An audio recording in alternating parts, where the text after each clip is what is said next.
Bismillahirrahmanirrahim. Assalamualaikum warahmatullahi wabarakatuh. Salam sejahtera untuk kita semua. Om Swastiastu, salam kebajikan, namo buddhaya. Baiklah, kami dari kelompok 1 manajemen yang beranggotakan saya sendiri Ayu Desti Rahmawati dan rekan-rekan saya Rizka Gali Putra, Fadila Putri Agustina, Justin Evangelista Tolimbo, Andreas Julianto Tidian, Ira Purnamasari, Agris Ratode, Nurjani Polutu, Putri Desiana Jepaseda, Yigdalia Elizabeth Gilirante, Renaldi Lapangoyu, dan Muhammad Rizky Ajiji. Baiklah, pada kesempatan ini kami akan menjelaskan materi tentang teori antrian mata kuliah riset operasi. Baik, kita masuk pada materi yang pertama, yaitu sejarah teori antrian. Teori ini pertama kali dikemukakan oleh Ejner Krop Eleng, seorang insinyur yang berasal dari Denmark yang bekerja pada perusahaan telepon di Copenhagen pada tahun 1910. Erlang melakukan eksperimen tentang fluktuasi permintaan fasilitas telepon yang berhubungan dengan automatic dialing equipment, yaitu peralatan penyambung telepon secara otomatis. Dalam waktu-waktu yang sibuk, operator sangat kewalahan untuk melayani para penelepon secepatnya, sehingga para penelepon harus antri menunggu giliran, mungkin dalam waktu yang cukup lama. Oke, poin kedua dari teori antrian yaitu komponen dasar antrian. Yang pertama, kedatangan setiap masalah antrian melibatkan kedatangan. Nah, contohnya orang, mobil, panggilan telepon untuk dilayani, dan lain sebagainya. Unsur ini sering juga dinamakan dengan proses input. Proses input meliputi sumber kedatangan atau biasa juga dinamakan dengan calling population. Dan cara terjadinya kedatangan yang umumnya merupakan variabel acak. Variabel acak dibagi menjadi discrete ataupun continue. Bila variabel acak hanya dimungkinkan memiliki beberapa nilai saja, maka ia merupakan variabel acak diskrit. Nah, variabel acak diskrit ini adalah deskripsi nilai-nilai numerik dari hasil-hasil percobaan dan menghubungkan keduanya, namun tidak mengambil seluruh nilai yang ada dalam sebuah interval. Nilai dari variabel acak diskrit merupakan bilangan bulat dan asli, tidak berbentuk pecahan.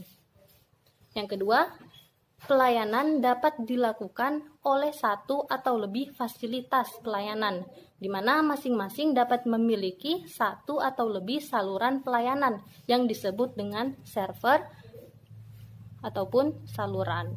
Contohnya yaitu jalan tol dapat memiliki beberapa pintu tol. Dan yang ketiga, antri inti analisa antrian adalah antri itu sendiri. Timbulnya antrian terutama tergantung dari sifat kedatangan dan proses pelayanan. Jika tak ada antrian, berarti terdapat pelayanan yang menganggur atau kelebihan fasilitas pelayanan. Kali ini saya akan melanjutkan materi tentang komponen dasar antri. Penentu antrian lain adalah disiplin antri. Disiplin antri adalah aturan keputusan yang menjelaskan cara melayani antri. Bentuk disiplin melayani yang digunakan menurut Xiaojian tahun 1987 terbagi menjadi 4. Yang pertama, first come, first served, (FCFS), atau first in, first out, (FIFO). Yang kedua, last come, first served, (LCFS), atau last in, first out, (LIFO). Yang ketiga, served in random order, (zero). Dan yang terakhir, priority served.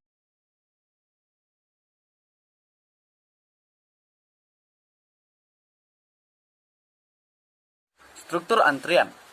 Struktur antrian memiliki 4 model yang umum terjadi dalam seluruh sistem antrian, yaitu single channel dan single phase.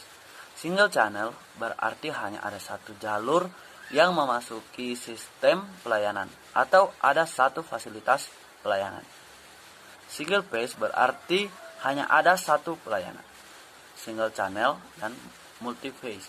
Istilah multi phase menunjukkan ada dua atau lebih pelayanan yang dilaksanakan secara berurutan atau dalam phase per phase. Model yang ketiga adalah model multi-channel atau single phase. Sistem multi-channel atau single phase terjadi kapan saja, di mana ada dua atau lebih fasilitas pelayanan dialiri oleh antrian tunggal.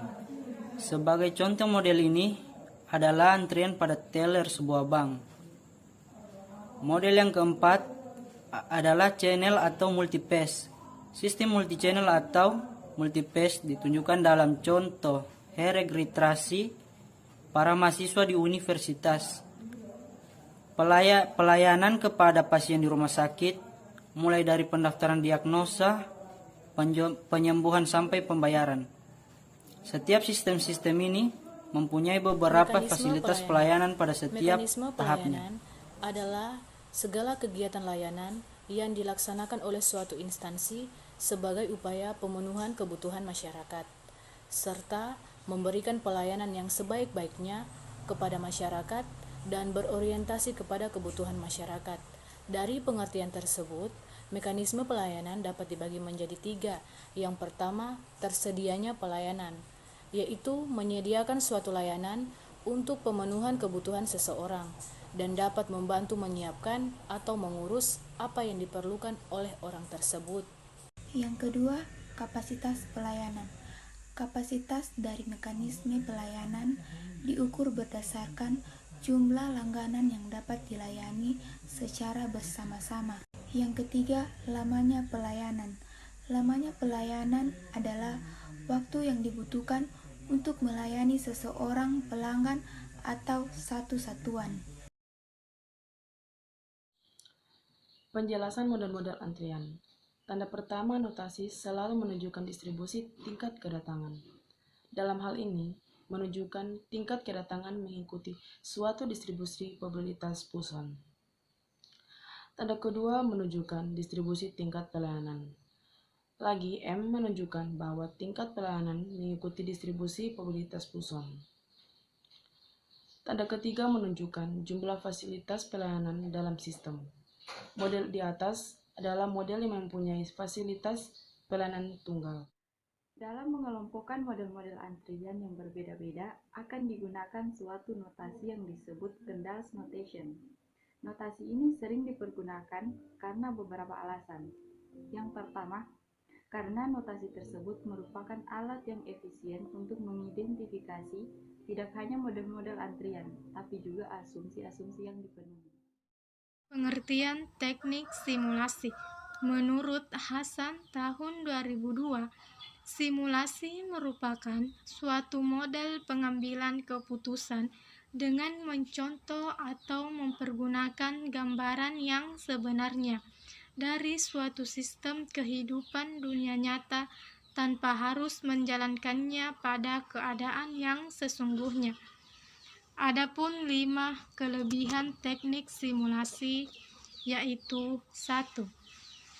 Model simulasi realistik terhadap sistem nyata karena memerlukan asumsi yang lebih sedikit. Yang kedua, perubahan konfigurasi dan struktur dapat dilaksanakan lebih mudah untuk menjawab pertanyaan. Yang ketiga, dalam banyak hal, simulasi lebih murah dari percobaannya sendiri. Yang keempat, simulasi dapat digunakan untuk maksud pendidikan. Yang kelima, untuk sejumlah proses dimensi, simulasi memberikan penyelidikan yang langsung dan terperinci dalam periode waktu khusus. Yang pertama yaitu simulasi tidak menghasilkan solusi.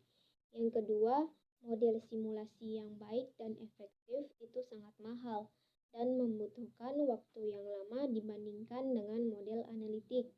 Yang ketiga, tidak semua situasi dapat dinilai melalui simulasi, kecuali situasi yang memuat ketidakpastian. Yang berikutnya yaitu langkah-langkah dalam proses simulasi. Yang pertama, menentukan persoalan atau sistem yang hendak diformulasi. Yang kedua, formulasikan model simulasi yang hendak digunakan. Yang ketiga, ujilah model dan bandingkan tingkah lakunya dengan tingkah laku dari sistem nyata. Kemudian, berlakukanlah model simulasi tersebut. Yang keempat, rancang percobaan-percobaan simulasi. Dan yang terakhir, yaitu jalankan simulasi dan analisis data. Perilaku biaya. Dalam sistem antrian ada dua jenis biaya yang timbul, yaitu biaya karena orang mengantri dan di sisi lain biaya karena menambah fasilitas layanan. Biaya yang terjadi karena orang mengantri antara lain berupa waktu yang hilang karena menunggu, sementara biaya menambah fasilitas layanan berupa penambahan fasilitas layanan serta gaji tenaga kerja yang memberi pelayanan. Tujuan dan sistem antrian adalah meminimalkan biaya total, yaitu biaya karena mengantri dan biaya karena menambah fasilitas layanan.